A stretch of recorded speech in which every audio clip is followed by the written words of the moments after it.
South African classic en Afrikaans classic, Kringe en 'n Bos by Dalian Matthee, also known as, it is available in English, Circles in a Forest.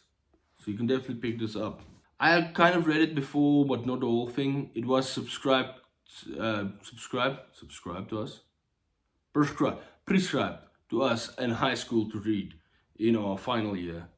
And I mean, I was like, no, but I want to read my fantasy books. So why do I want to read this? I'm going to read my fantasy books in my spare time. So I never actually finished this. I only read the stuff we read in class, or what was like, you need to know these chapters for the test. But the parts I read always stayed with me. I'm like, no, I need to go back because that's actually good. It's a coming of age tale, and as well as a tale of class differences. To some geek, if not necessarily race differences so much, although it definitely does lean towards that, but more like ethnicity, the differences in ethnicity and how people are treated because of this, but heavily on class. Like, the main character is the son of a woodcutter in the Knysna Forest. This is it plays out from 1860 to 1889. It's over a 30-year period. 1860 to 1889 is when this plays off. Our main character is 30 years when we first meet him, but then we have flashbacks about his life growing up.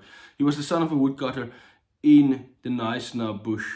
And it's about his life growing up in the bush and then being introduced into the bigger city of Knysna, which is really a town. Just a strange juxtaposition of these two different lives going on right next to each other, and how the people of the town look down upon the bush people, the people that live in the bush, the woodcutters from the bush. And now, no, they were seen as that, but they still needed them for their wood, and all, but how they were exploited as well. And him seeing this exploitation of the hard work his father and his family is doing, and it kind of leaves him, a breakup between him and his family, and he starts living more in the city. He ends up being a guy not accepted where he comes from in the bush and not accepted in the city. It's one of those stories, right?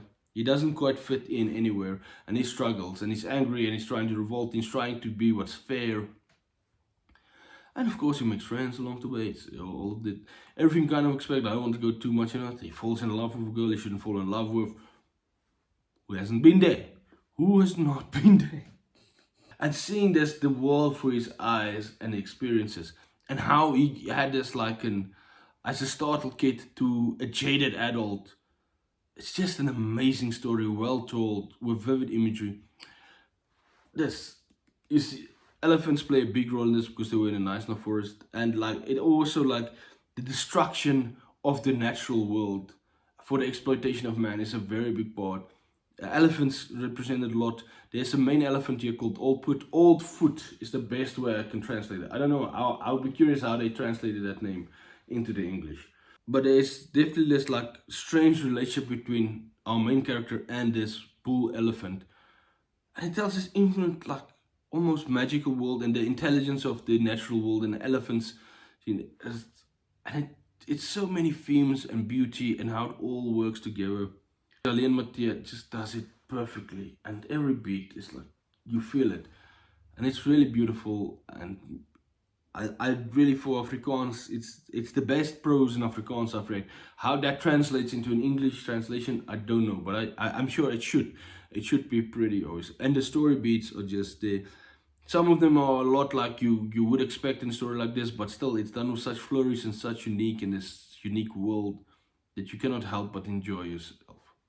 The gold prospectors coming into the forest because they think there's going to be gold, and all the things, and how you just see the corrosion of the natural world around him, and how this hurts the main character, who it's like he's caught between two stubborn sides that believe this is the way you do things and does it, and then he's just as stubborn as them about trying to prove him wrong.